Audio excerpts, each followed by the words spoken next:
हरे कृष्णा माता जी, सादर प्रणाम। सभी भक्तों को सादर प्रणाम।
हरे कृष्णा। आप सभी का स्वागत है आज के इस सत्र में।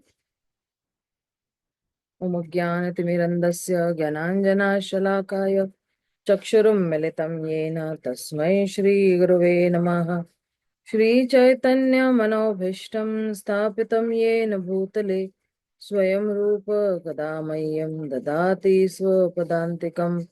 वन्देऽहं श्रीगुरुन् श्रीयुतपदकमलं श्रीगुरून् वैष्णवांश्च श्रीरूपं साग्रजातां सहगण रघुनाथान्वितं तं सजीवं साद्वैतं सार्वभौतं परिजनसहितं कृष्णचैतन्यदेवं श्रीराधा कृष्णपदान् सहगण ललिता श्रीविशाखान्वितांश्च नमो विष्णुपदाय कृष्णपृष्ठाय भूतले श्रीमते भक्तिवेदांत स्वामिनिति नामिने नमस्ते सरस्वते देवे गौरवाणी प्रचारिणे निर्विशेष शून्यवादी पाश्चात्य देश तारिणे हे कृष्णा करुणा सिंधु दीनबंधु जगतपते गोपेश गोपिका कांत राधा कांत नमोस्तुते तप्त कांचन गौरांगी राधे वृंदावनेश्वरी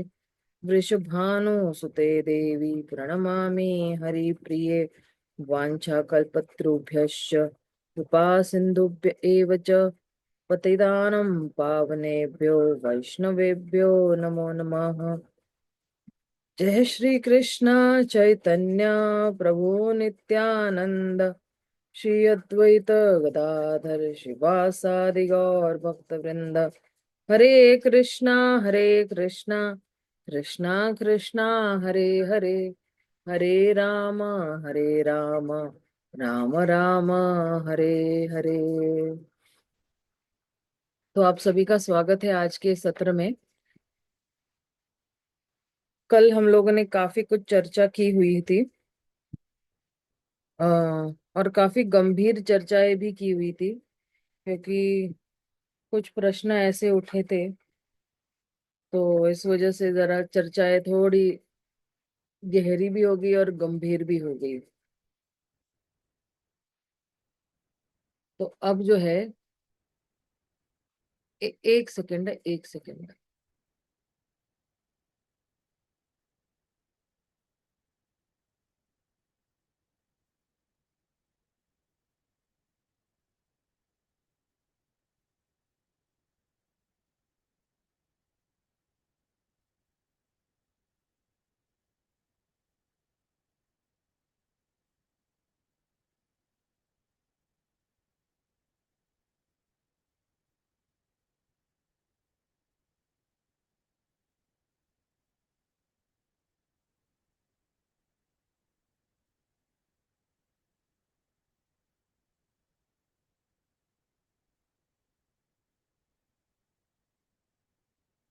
कल हम लोग ने जो है भगवान के कुछ किशोर अवस्था जो है बाल लीलाएं, ये जो है इस पे हम लोग ने चर्चा किया था। और आज जो है हम लोग यहाँ से शुरू करेंगे चर्चा, जहाँ पे गोपियों की यहाँ से एक्चुअली चर्चा शुरू हो रही है। सोपी केशोरक वयो मनया मधुसूदना रेमे स्त्रीरल कूटस्थ क्षपासु क्षपताहितः। भगवान मधुसूदन ने शरदकालीन रातों में रत्न सदृश गोपियों के मध्य लीलाओं में अपनी किशोर अवस्था का आनंद लिया। इस तरह उन्होंने जगत के समस्त दुर्भाग्य को दूर किया। रास लीला जो है इसकी जब शुरुआत हुई मध्य रात्रि में, तो रास लीला से जो है पूरी दुनिया को क्या लाभ हुआ। अगर आप सोचिए ना कि अगर कोई कोई क्रिया कर रहा है, तो क्या उस क्रिया से किसी और का दुर्भाग्य दूर हो सकता है क्या? मान लो कृष्ण आपके बच्चे ने माखन खाया, तो क्या किसी का दुर्भाग्य दूर हो सकता है?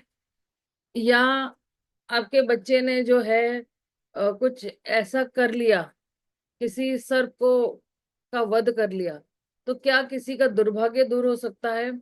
तो भगवान ने जब रास लीला किया और उन्होंने उस शरद पूर्णिमा वाले दिन जो है गोपियों के साथ जो रास लीला रची, उसकी वजह से जो है सारे समस्त जगत का दुर्भाग्य दूर हो गया है।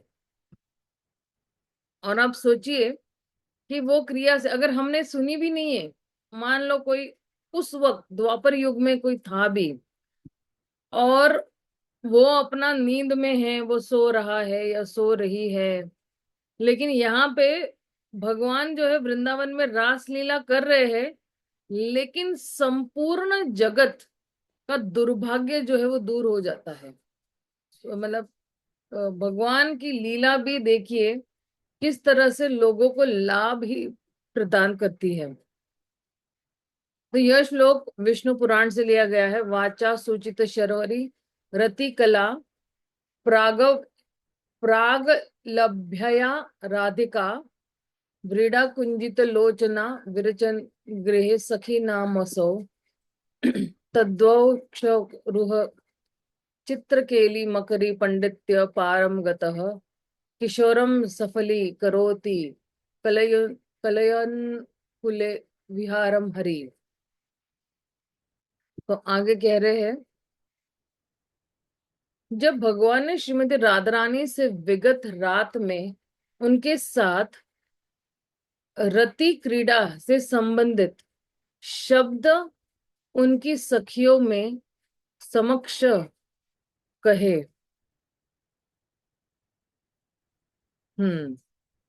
तो लज्जा से उनकी आंखें बंद हो गई। उस समय उन्होंने उनके वक्षस्थल पर खिलवाड़ करते हुए मत्स्य के चित्र खींचने में चातुर्य की परिकाष्ठा का प्रदर्शन किया। इस तरह भगवान हरि ने लता कुंज में राधा तथा उनकी सखियों के साथ लीलाएं करके अपनी किशोर अवस्था को सफल बनाया। ये अभी जो है ना, ये भक्ति रसामृत सिंधु से लिया गया है, ये श्लोक यहाँ पे कह रहे हैं। और ये भक्ति रसामृत सिंधु का दूसरा विभाग है, जैसे 19 अध्याय के बाद का विभाग है ये। फिर आगे क्या कह रहे हैं, हरिशेष न चेद वातरिष्यन् मथुरायां मधुराक्षी राधिका च अभविष्यदियं वृथा विसृष्टिर् मकरन्दस्तु विशेष तदस्ततात्र। है पौर्णमासी, यदि भगवान हरि श्रीमती राधा रानी सहित मथुरा में अवतरित न हुए होते तो यह सारी सृष्टि और विशेषतया कामदेव विफल हो गए होते। अगर लेकिन भगवान का अवतार ही नहीं होता, भगवान अवतरित ही नहीं होते, और ये सारी लीलाएं जो है ना, मथुरा में जितनी भी लीलाएं हो रही है, ये सारी जो है कह रहे कि ये जो सृष्टि है और ये जो कामदेव है, ये इनका सब कुछ जो विफल हो गया होता। ये एक्चुअली विगत माधव में आ रहा है, यहाँ पे कह रहे हैं, जैसे श्री वृंदा देवी ने कहा, ए मत पूर्वे कृष्ण रसे रसदन यद्यपि करिल रस निरयास चर्वण तथापि न हिलती न वांछित पूर्ण तहा आस्वादिते यदि करिल यतन। अब कह रहे हैं, यद्यपि समस्त रसों के आगर भगवान कृष्ण ने रस ने इस तरह से पहले ही प्रेम रस के सार का चरवण किया था, तो भी वे तीन इच्छाओं को पूरी करने में असमर्थ थे। यद्यपि उन्होंने उनका आस्वादन करने का प्रयास किया था। तो अब कह रहे हैं कि भगवान जो है, ये तीन जो है ये प्रेम रस का जो सार है उसका चरवण किया था, लेकिन ये तीन इच्छाओं को पूरा करने में वो असमर्थ थे, और इसलिए जो है उन्होंने इसका आस्वादन करने का प्रयास किया। तो अब यहां से जो है शुरू हो रहे हैं, 21वें श्लोक से शुरू हो रहे हैं भगवान की तीन अंतरंग शक्ति। तो पहली इच्छा जो है, आप सोचिए कि पहली इच्छा 5-6 श्लोकों में नहीं है, वो 11 श्लोकों में वर्णित किया है। पहली इच्छा क्या है कि वो समझना चाहते हैं कि राधा रानी की महिमा क्या है, या राधा रानी की प्रेम की महिमा क्या है। श्री राधाय प्रणय महिमा, ये एक्चुअली समझना चाहते थे वो, या ये इच्छा प्रकट की कि उन्हें समझना है राधा रानी की प्रेम की महिमा। ताहार प्रथम वांछा करिय व्याख्यान, कृष्ण कहे आमी हड रसिर निदान। सर्वप्रथम मैं उनकी पहली इच्छा की व्याख्या करूंगा। कृष्णा कहते हैं मैं सारे रसों का मूल कारण हूं। कृष्ण का एक नाम क्या है? रसराज श्री कृष्णा, है ना। लेकिन फिर आगे क्या कह रहे हैं? मैं जो हूं रसराज कहलाता हूं, और पूर्णानंदमयामि चिन्मय पूर्ण तत्व, राधिकार प्रेमे आमा कराय उन्मत्त। तो कह रहे मैं पूर्ण आध्यात्मिक सत्य हूँ, और मैं पूर्ण आनंद से युक्त हूँ, किंतु श्रीमती राधा रानी का प्रेम मुझे उन्मत्त कर देता है। तो भगवान क्या कह रहे हैं? एक तो कह रहे हैं कि मैं सारे रसों का कारण हूँ, मैं पूर्ण आनंदमय हूँ, है ना। और फिर क्या कह रहे हैं? और फिर जो है मैं चिन्मय चिन्मय पूर्ण सत्व भी हूँ, मैं पूर्ण आध्यात्मिक सत्व भी हूँ, सत्य भी हूँ। लेकिन राधा रानी का जो प्रेम है मुझे क्या कर देता है? मुझे उन्मत्त कर देता है। उन्मत्त कर देना यानी पागल कर देना, या बावला कर देना, या एकदम मतलब पूर्णतया से एकदम विचलित कर देना। तो अब आप देखिए, यहाँ पे तात्पर्य तो नहीं है, लेकिन यहाँ पे क्या कह रहे हैं। तो राधा रानी की जो प्रेम के जो लक्षण है, या प्रेम के जो गुण है, तो पहला क्या कह रहे हैं कृष्णा? कि राधा रानी का जो प्रेम है मुझे क्या कर देता है? उन्मत्त कर देता है। अब दूसरा कारण क्या है? न जानी राधार प्रेमे आछे कत बल, ये बले अमारे करे सर्वदा विहल। मैं राधा के प्रेम की उस शक्ति को नहीं जानता जिससे वह मुझे सर्वदा विहल बनाती है ना।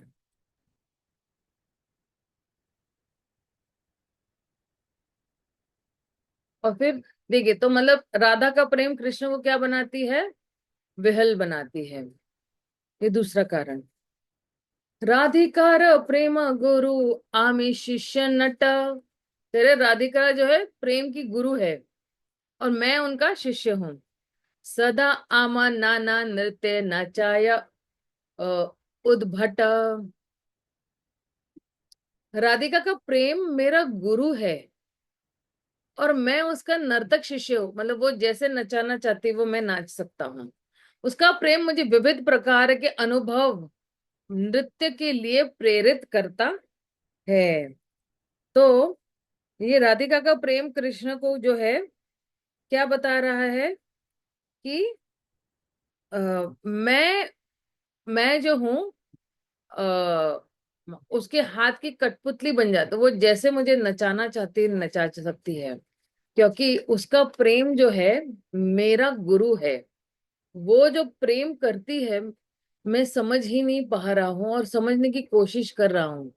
वो मुझे सिखाती है कि असली प्रेम क्या है, और इसलिए वो उसका प्रेम है, वो उसका प्रेम जो है वो मेरा गुरु है, और मैं उसका नर्तक शिष्य हूँ। नर्तक शिष्य यानी उसको कहते हैं इंग्लिश में डांसिंग स्टूडेंट, है ना, कि जैसे टीचर नचाते हैं वैसे नाचते हैं। और उसका प्रेम मुझे विविध प्रकार के अभिनव नृत्य के लिए प्रेरित करता है। फिर आगे क्या कह रहे हैं?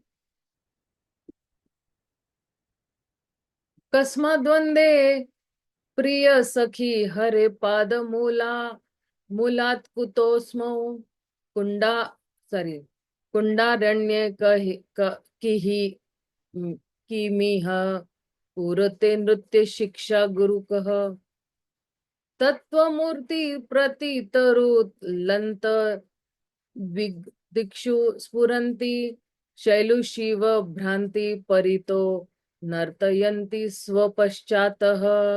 तो क्या कह रहे आगे? कह रहे हैं कि हे प्यारी सखी वृंदा, तुम कहाँ हो, कहाँ से आ रही हो? मैं श्री हरि के चरणों से आ रही हूँ।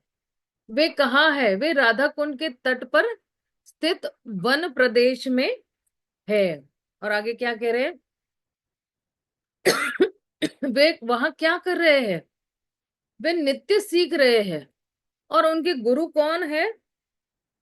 उनके गुरु जो है राधा, तुम्हारी मूर्ति उन्होंने उन्हें पीछे पीछे नचा रही है और स्वयं एक चतुर नर्तकी की तरह हर वृक्ष तथा हर लता में सभी दिशाओं में अपने आप को प्रकट कर रही है। हम्म इसको जरा समझने की कोशिश करते हैं हम लोग। तो कह रहे हे प्यारी सखी वृंदा, तुम कहाँ से आ रही हो? तो और ये एक्चुअली कौन पूछ रहा है? श्रीमती राधा रानी ही पूछ रही है। मैं श्री हरि के चरणों से आ रही हूँ। वे कहाँ है? वे राधा कुंड के तट पर स्थित वन प्रदेश में है। वे वहां क्या कर रहे हैं? वे नृत्य सीख रहे हैं। उनका गुरु कौन है?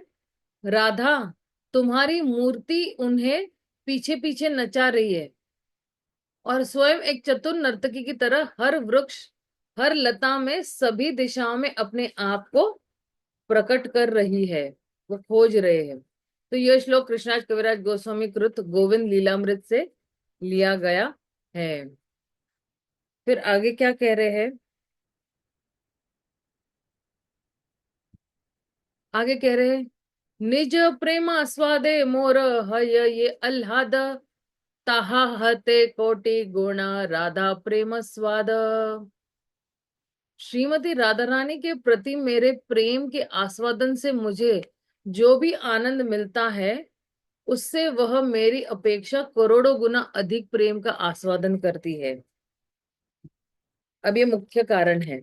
यहाँ पे कह रहे हैं कि जो वो मुझे प्रेम करती है या मेरे प्रेम का आस्वादन करती है और जो मुझे आनंद मिलता है, अगर मान लो कोई आपसे प्रेम कर रहा है तो आपको पता चल जाता है कि ये व्यक्ति मुझे प्रेम कर रहा है और आपको आनंद मिल जाता है, तो कृष्ण को भी वो आनंद मिल रहा है, उसे वह मेरी अपेक्षा।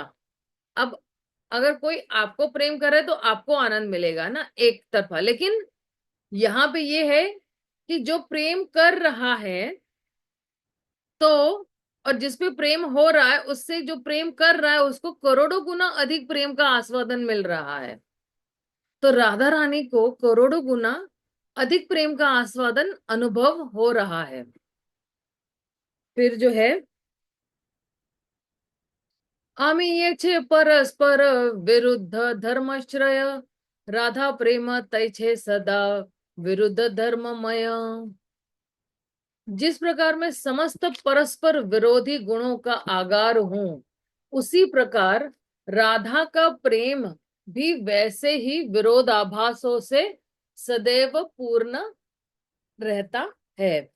तो कह रहे हैं कि ये राधा का जो प्रेम है वो जो है समस्त परस्पर विरोधी गुणों का आगार हो। मतलब भगवान जो है वो क्या है कि ये जितने भी कॉन्ट्रडिक्शंस है, विरोधी गुण जितने भी है, भगवान उसका क्या है? उनके धाम है एक्चुअली।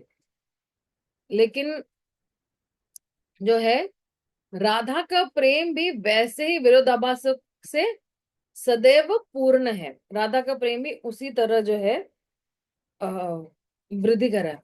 राधार प्रेम विभू यार बाड़ीते नाही ठाजी तथापि से क्षणे क्षणे बढ़ाए सदाई।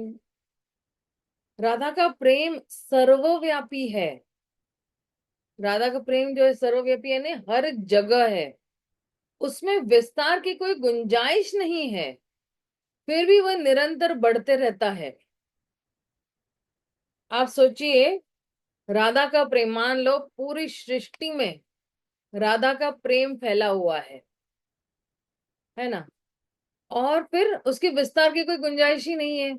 अगर अभी देखिए, कोई चीज अगर एक जगह पे, तो एक जगह पे होके वो विस्तार करेगी, लेकिन अगर वो चीज हर जगह फैली तो कैसे विस्तार होगा उसका। फिर भी वह निरंतर बढ़ते रह रहा है।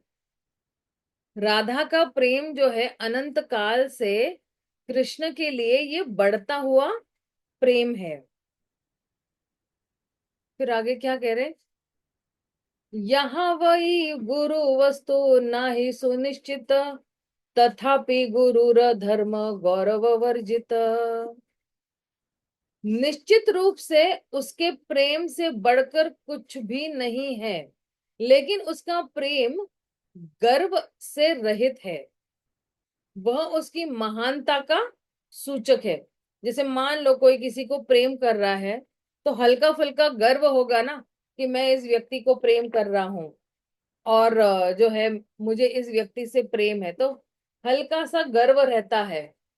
लेकिन आप सोचिए कि राधा रानी जो परम भगवान पुरुषोत्तम को प्रेम कर रही है, उसको जो है कोई गर्व ही नहीं है कि मैं महान परम भगवान पुरुषोत्तम को मैं प्रेम कर रही हूँ, और भगवान जो है मुझसे आकर्षित है, और भगवान भी उस प्रेम का आदान प्रदान कर रहे हैं मेरे साथ।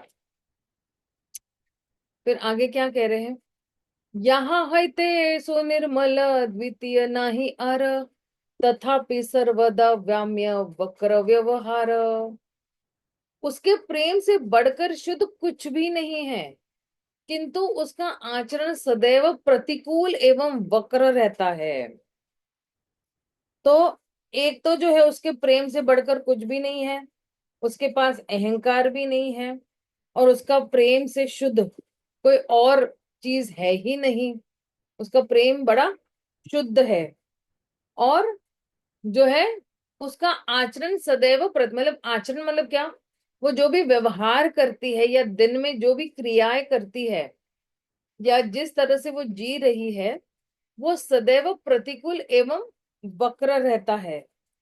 तो आ, अगर आप देखोगे कि अगर हम जैसे श्री रूप गोस्वामी ने भी कहा कि अ, जो कुछ भी अनुकूल है हमें अपनाना है, और जो कुछ भी प्रतिकूल है हमें त्याग देना है। लेकिन कभी कभी हमारे साथ ये हो जाता है कि हम कुछ तो आ,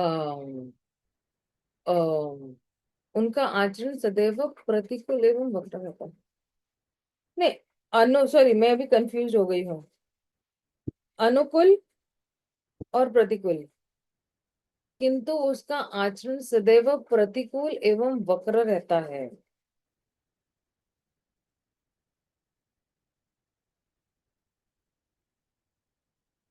हाँ, प्रतिकूल मतलब आ, प्रति फेवरेबल नहीं होता। हाँ, मतलब जो है वो कैसा है कि हम्म अ, उल्टा रहता है। मतलब अनुकूल का उल्टा है प्रतिकूल, और वक्र यानी टेढ़ा, और फिर भी जो है वो आ,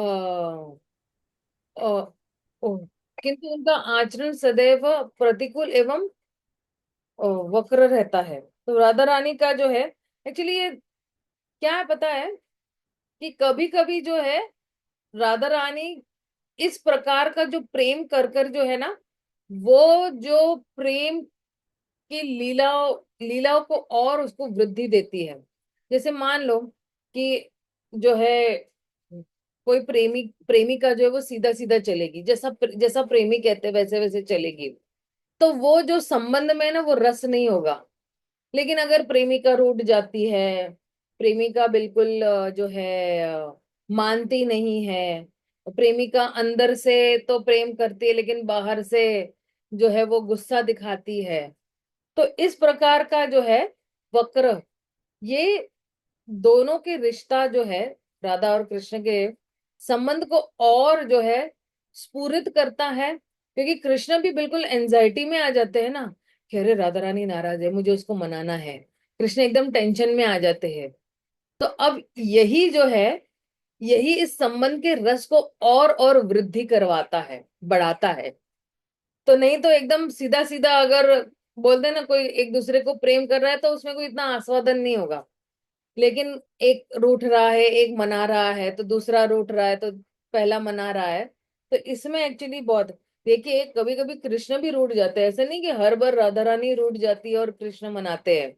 नहीं, कभी कभी कृष्ण भी रूठ जाते हैं और राधा रानी को मनाना पड़ता है। तो इस तरह से दोनों का रिश्ता जो है बिल्कुल खट्टा मीठा चलते रहता है उनका। विभुरपि कल्याण कलयन संधा संधा विवृद्धि गुरुरपि गौरव चर्या विहीन मुहुरपचित वक्रीमापि शुद्धो जयति मुर द्विष राधिकानुरागः। और असुर के शत्रु कृष्ण के लिए राधा के प्रेम की जय हो। यद्यपि वह सर्वव्यापी है, किंतु वह प्रतिक्षण बढ़ते जा रहा है। यद्यपि वह महत्वपूर्ण है, किंतु वह गर्व से विहीन है। ये प्रेम जो है वो गर्व से विहीन है। यद्यपि वह शुद्ध है, किंतु सदैव कपट से भरा रहता है। तो ये राधिका का प्रेम जो है वो कपट से भरा रहता है। लेकिन ये कपट जो है, ये आध्यात्मिक कपट नहीं समझना चाहिए हम लोगों को। सॉरी, भौतिक कपट नहीं समझना चाहिए, ये आध्यात्मिक कपट है। और ये आध्यात्मिक कपट में जो है ये रहता है कि राधा रानी जो है वो मान मान में रहती है।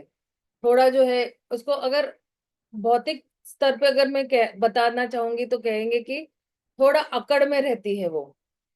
लेकिन मतलब झूठा मूठा अकड़ में रहती है कि नहीं नहीं आने दो कृष्ण को, मैं क्यों वहां पे जाऊं, वो यहाँ पे आएंगे, है ना। तो इस तरह से जो है राधिका का प्रेम जो है वो बहुत ही शुद्ध है, उससे शुद्ध कोई और प्रेम नहीं है। फिर भी वो प्रतिकूल है, फिर भी वो जो है क्या है, वक्र है, और फिर कपट से भरा है। तो तात्पर्य में यह श्लोक श्री रूप गोस्वामी कृत दान के लिए कौमुदी से लिया गया है। सही प्रेमार श्री राधिका परम आश्रय, सही प्रेमार आमे होए केवल विषय। तो अब जो है कौन है आश्रय, कौन है विषय? श्री राधिका उसी प्रेम की परम आश्रय है, और मैं उसका एकमात्र विषय हूं। विषय कौन है? कृष्ण है। आश्रय कौन है? देखिए, विषय यानी ऑब्जेक्ट, वस्तु, है ना। और आश्रय यानी क्या? जिसका आश्रय हम ले सकते हैं। तो वो आश्रय का सबसे बड़ा परम धाम है, कह रहे हैं। फिर क्या कह रहे हैं आगे? विषय जातीय सुख आमार आस्वाद, आमा होते कोटि गुण आश्रय अल्हाद। ये बहुत महत्वपूर्ण है। मैं उस आनंद का आस्वादन करता हूं जो प्रेम के विषय के लिए सर्वथा उपयुक्त है, किंतु उस प्रेम की आश्रय राधा का आनंद करोड़ों गुना अधिक है। तो मैं जो हूं, केवल जो है, मैं कौन सा आनंद उठा रहा हूं? जो विषय का आनंद है मैं वो उठा रहा हूं। विषय यानी जिस पे एक्शन हो रहा है ना।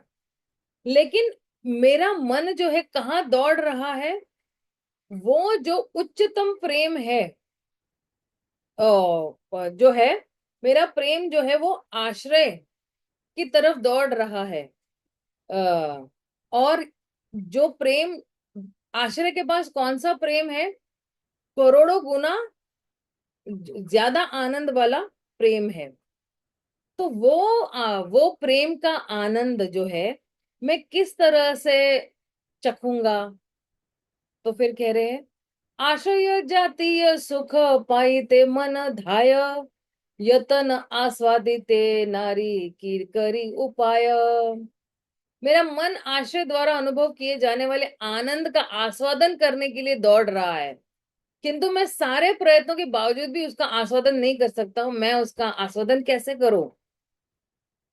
तो आप देखिए कि विषय जो है दौड़ रहा है आश्रय के पीछे। वैसे तो आश्रय को विषय के पीछे दौड़ना चाहिए, क्योंकि विषय पे ही एक्शन हो रहा है या विषय पे क्रिया होगी, और जब क्रिया होती है तब विषय को जो है वो आनंद मिल रहा है। यहाँ पे जो क्रिया कर रहा है उसको थोड़ा बहुत आनंद मिल रहा है, लेकिन आप देखिए भौतिक जगत में इस तरह होता है, लेकिन आध्यात्मिक जगत में क्या है कि मुझे केवल विषय का ही जो है, मैं केवल विषय के ही प्रेम का आनंद का आस्वादन कर पा रहा हूं। लेकिन भगवान का जो मन है वो कहाँ पे दौड़ रहा है? वहां वो जो है दौड़ रहा है उच्चतम स्वाद लेने के लिए। मेरा मन आश्रय द्वारा अनुभव किए जाने वाले आनंद का आस्वादन करने के लिए दौड़ रहा है। आश्रय द्वारा अनुभव किए जाने वाले आनंद का, अब आश्रय जब विषय पे सेवा कर रहा है तो आश्रय को ज्यादा आनंद मिल रहा है। तो ये आनंद का आस्वादन जो आश्रय महसूस कर रहा है, जो राधा रानी महसूस कर रही है, भगवान उस आनंद के पीछे पीछे दौड़ रहे हैं। और बहुत प्रयत्न करने के बावजूद भी जो है क्या है, मैं नहीं आस्वादन कर पा रहा हूं। तो इसका आस्वादन मैं कैसे करूं, ये भगवान जो है वो पूछ रहे हैं। फिर क्या है, कबू यदि ए प्रेम रहय आश्रय, तबे ए प्रेमानंद रे अनुभव होय। यदि कभी मैं उस प्रेम का आश्रय बन पाऊं, तभी मैं उस आनंद का आस्वादन कर सकता हूं। विषय क्या बन जाएगा अगर आश्रय बन जाता है, तो फिर जो है मैं इस प्रेम का आस्वादन कर सकता हूं। तो श्रील प्रभुपाद क्या कह रहे हैं, विषय तथा आश्रय कृष्ण तथा उनके भक्त के बीच का आदान प्रदान संबंधी दो महत्वपूर्ण शब्द है। भक्त आश्रय कहलाता है और उसके प्रिय पात्र कृष्ण विषय कहलाते हैं। आश्रय तथा विषय के मध्यम होने वाले प्रेम विनिमय में उनके अवयव निहित रहते हैं, जो विभाव, अनुभाव, सात्विक तथा व्याभिचारी कहलाते हैं। विभव के दो उपविभाग किए गए हैं, आ, आलम आलंबन तथा उद्दीपन। आलंबन में भी दो विभाग किए जाते हैं, आश्रय तथा विषयाराधा। तथा कृष्ण के प्रेम व्यापार में राधा रानी आश्रय है और कृष्ण विषय है। भगवान की दिव्य चेतना उनसे कहती है, मैं कृष्ण हूं और मैं विषय के रूप में आनंद का अनुभव करता हूँ। भगवान की चेतना क्या कह रही है, मैं कृष्ण हूं और मैं विषय के रूप में आनंद का अनुभव कर रहा हूं। आश्रय रूपा राधा रानी द्वारा आस्वादित आनंद मेरे द्वारा अनुभव किए जा रहे आनंद से अनेक गुना अधिक है। इसलिए आश्रय की कोटि का आनंद अनुभव करने के लिए कृष्ण श्री चैतन्य महाप्रभु के रूप में प्रकट हुए हैं।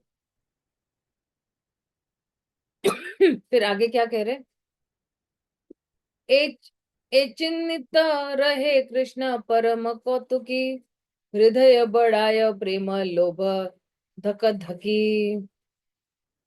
इस प्रकार से सोचते हुए भगवान कृष्ण उस प्रेम का आस्वादन करने के लिए उत्सुक थे।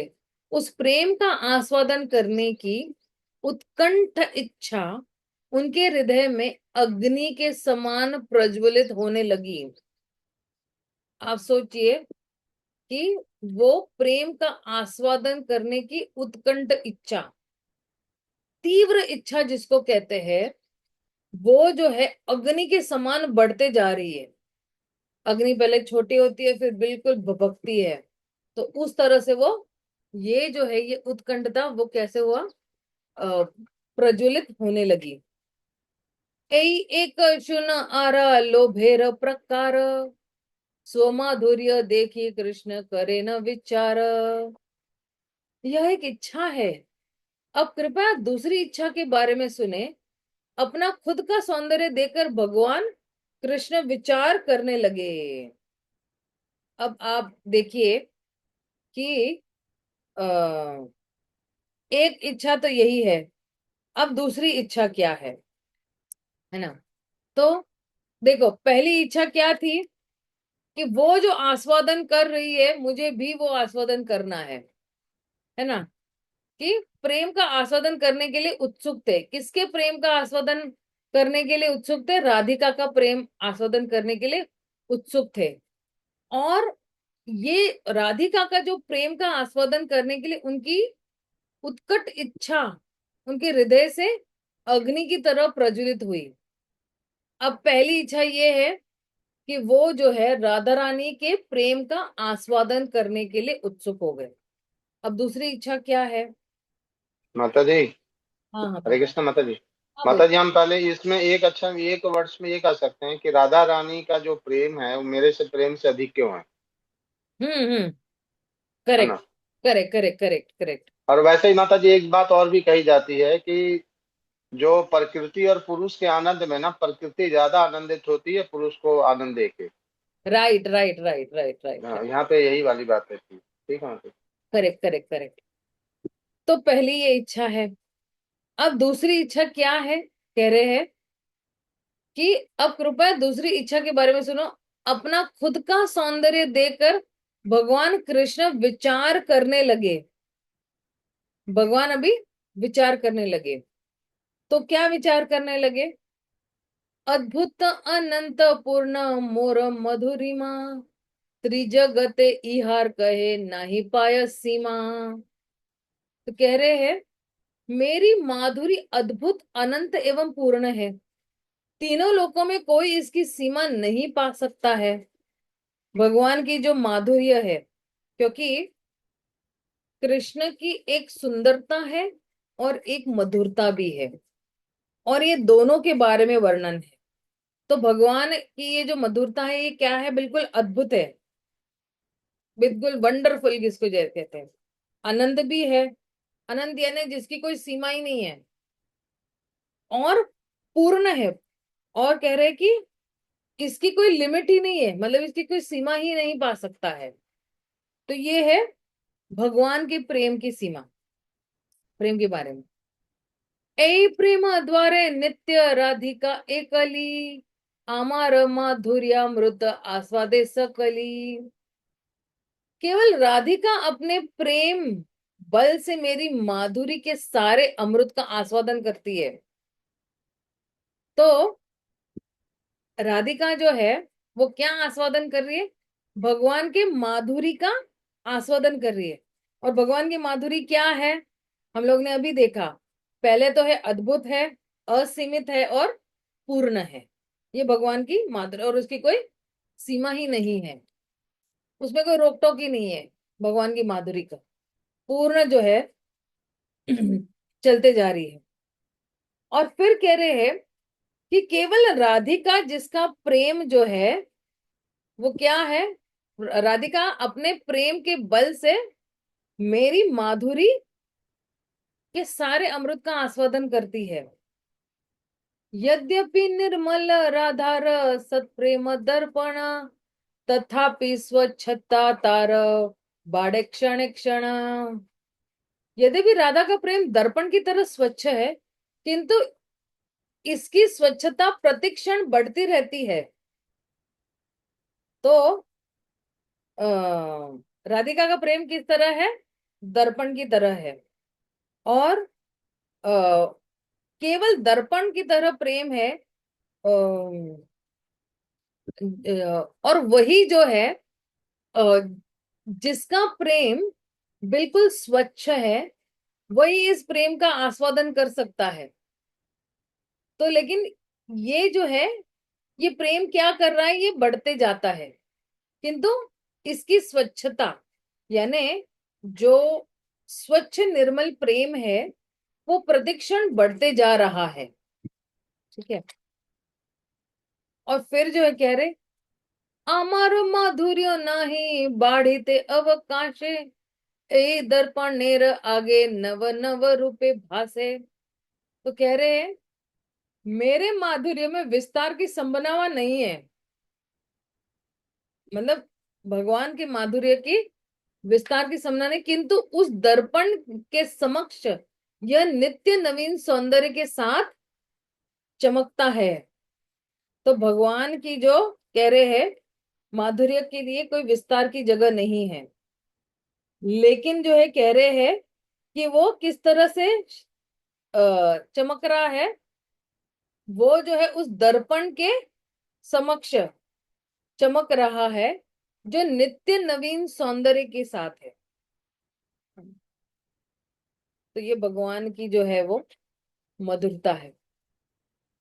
मन माधुर्य राधार प्रेम दोहे होड़ करी, क्षणे क्षणे बाड़े दोह कहे नाही हारी।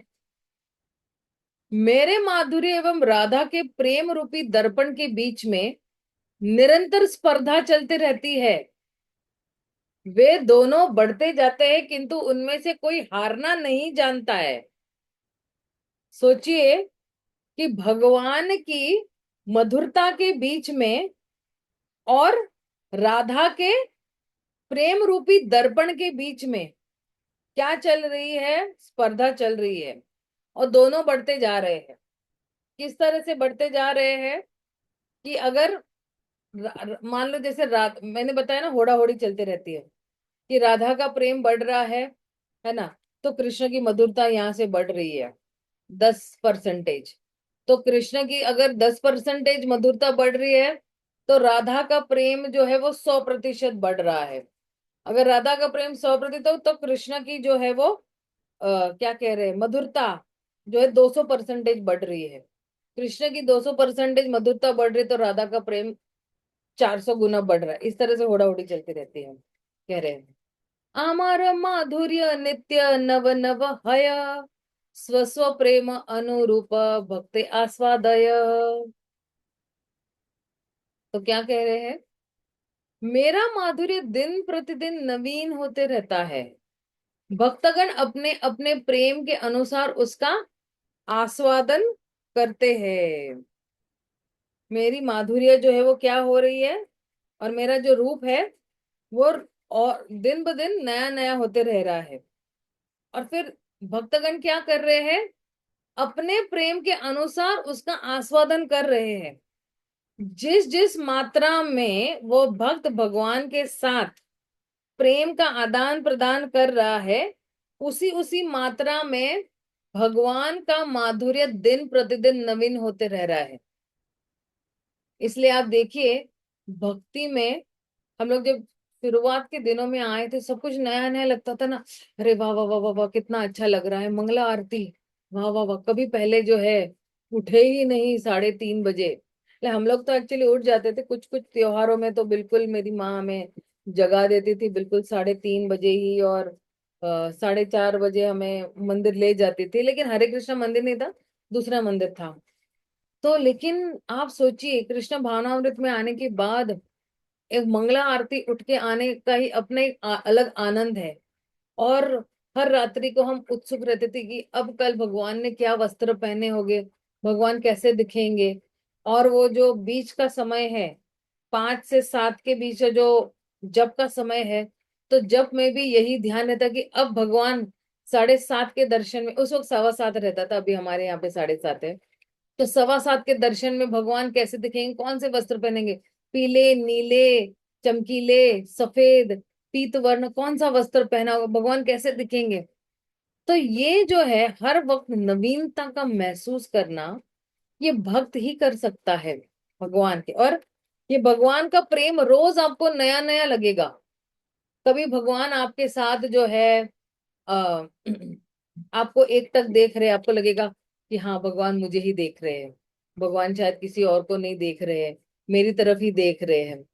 तो कल हम लोग जब रात को चर्चा कर रहे थे भक्ति रसामृत सिंधु में, तो यही था कि दर्शन के ऊपर था कि दर्शन लेने से हम किस तरह से पवित्र हो जाते। तो जब हम भगवान का दर्शन ले रहे हैं तो हमें लग रहा है कि भगवान केवल मेरी तरफ देख रहे हैं। वैसे तो भगवान सभी की तरफ देख रहे हैं, लेकिन हमें ऐसे लगता है कि अरे भगवान ने मुझे दृष्टिपात दिया है, अब बस मेरे सारे पाप जो है छिन्न भिन्न हो गए और मेरा मेरा भाग्य का उदय हो गया। इस तरह से लग रहा कि अरे भगवान सिर्फ मेरी तरफ देख रहे हैं, भगवान ने मैंने जो फूल अर्पण किया वो स्वीकार कर लिया है, मेरा कितना बड़ा परम सौभाग्य है। और अब वही चीज अगर हम ले लेते और पुजारी ने जो है भगवान के चरणों में लगा दिया है, तो इतना इतना मतलब लगता है, हाँ ठीक है, ये तो अभी रोज का ही कार्य हो गया है।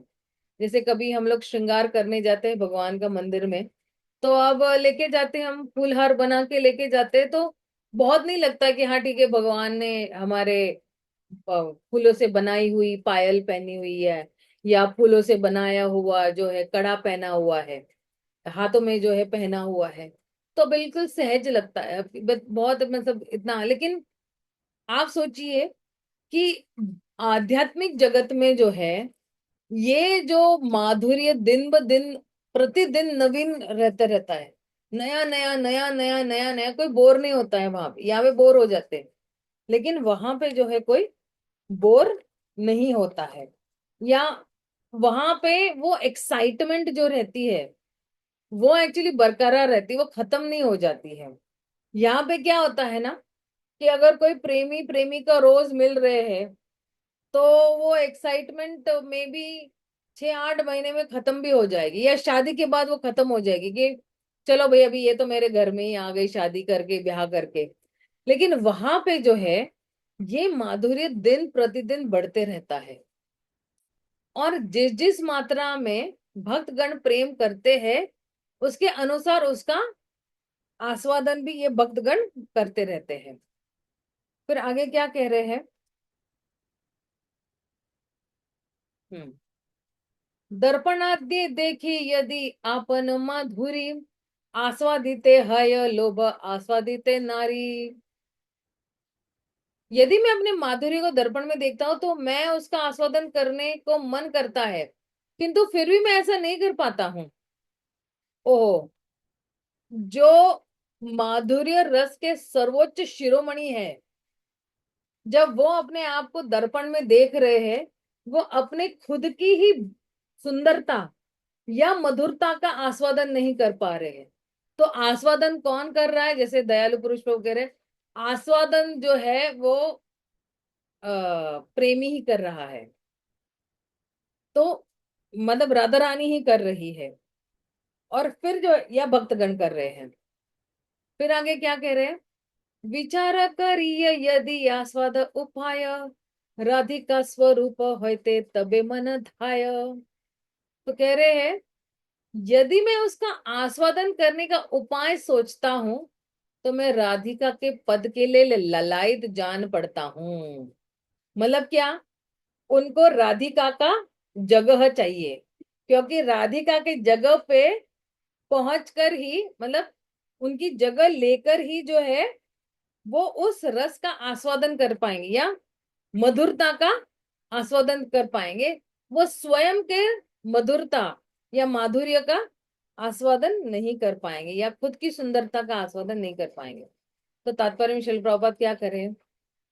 कृष्ण का आकर्षण अद्भुत एवं असीम है, कोई इसका अंत नहीं पा सकता। केवल श्रीमती राधा रानी अपने आश्रय पद से ऐसी व्यापकता का आस्वादन कर सकती है।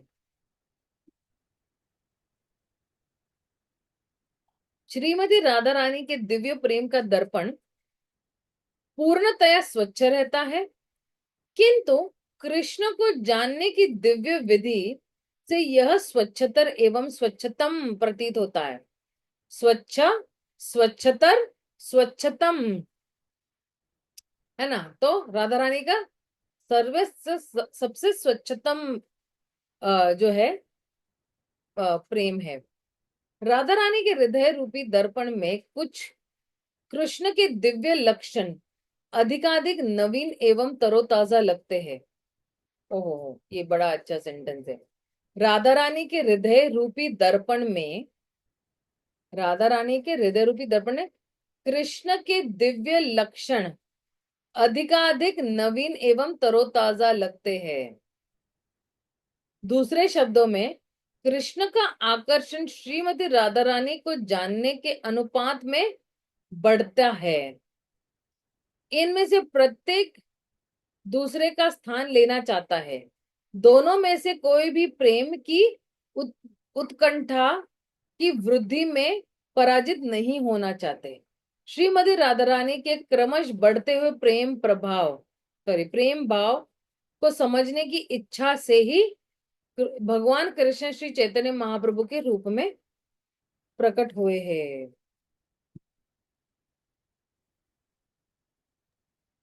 ये एक्चुअली ललित माधव में आ रहा है। ये काफी कुछ, बहुत कुछ उज्ज्वल नीलमणि, ललित माधव, विगत माधव से लिया गया है। तो ज्यादा करके श्री रूप गोस्वामी ने लिखा हुआ है या जीव गोस्वामी ने लिखा हुआ है। फिर आगे क्या कह रहे हैं, ये भी बहुत अच्छा है श्लोक है। कह रहे हैं, अपरिकलित पूर्व कस्म चमत्कारकारी स्फुरति मम गरियानेश माधुर्य पुर अयमहमपि हन्त प्रक्षे गय लुब्ध चेता सरभस मुपभोक्तम कामये राधिका एव। वह कौन है जो मुझसे भी अधिक माधुर्य की प्रचुरता को प्रकट कर रहा है, जिसका इसके पूर्व कभी अनुभव नहीं किया गया और जो सबको आश्चर्य में डाल रहा है। मेरा मन इस सौंदर्य को देखकर मोहग्रस्त हो गया है और मैं स्वयं तीव्रता से श्रीमती राधा रानी की भांति इसका उपभोग करना चाहता हूँ।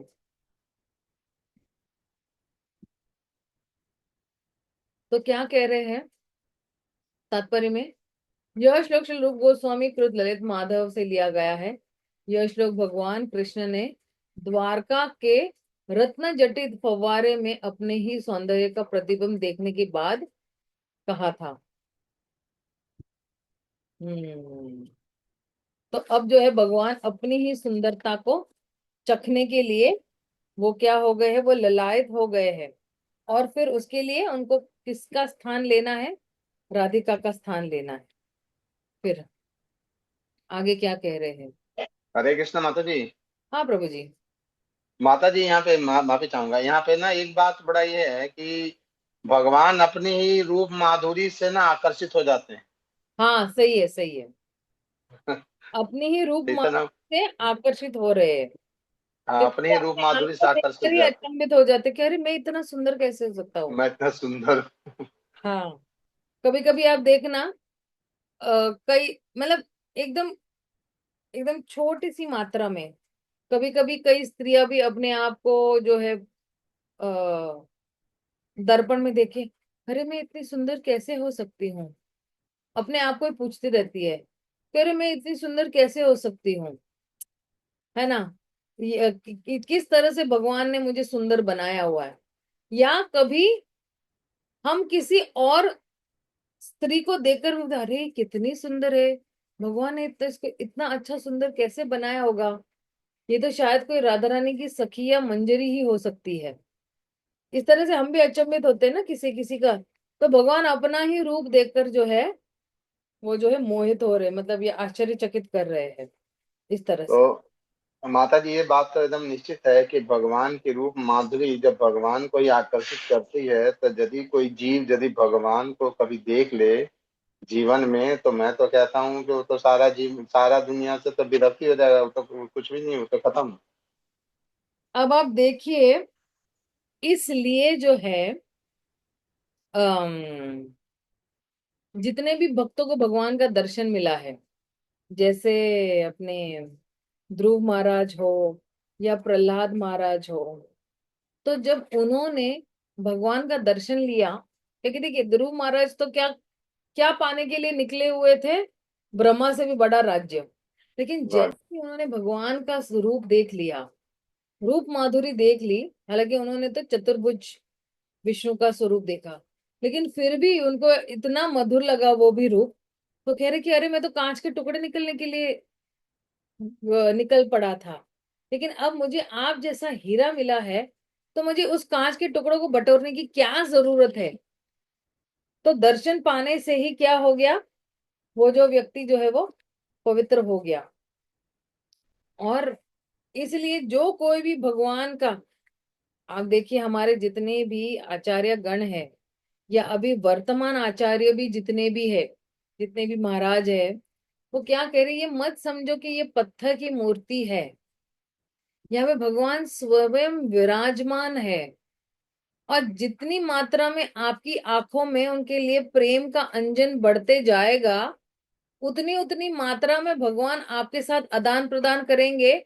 और उतनी उतनी मात्रा में आपको लगेगा कि नहीं, ये वास्तव में कृष्ण ही है, ये वास्तव में कृष्ण के चरण कमल है, ये पत्थर नहीं है, या ये कोई जड़ पदार्थ नहीं है।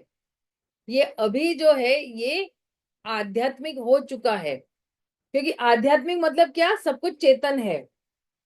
तो अगर पत्थर आध्यात्मिक हो गया है, मतलब क्या, उसमें चेतना आ गई है। मंत्रों के आह्वान से जब शुद्ध भक्त बुलाते हैं, तो भगवान को आना पड़ता है, क्योंकि भगवान भक्त वत्सल है। भगवान जो है अपने भक्तों की ऋणी है। तो क्योंकि जो है शुद्ध भक्तों ने सब कुछ भगवान पे निछावर कर दिया है, तो भगवान भी सब कुछ शुद्ध भक्तों पे निछावर कर देते हैं। इसलिए जब शुद्ध भक्त जो है वो प्रार्थना करते हैं या रिक्वेस्ट करते हैं कि अब आइए और विराजमान हो जाइए इस मूर्ति में, तो भगवान आते हैं और विराजमान हो जाते हैं।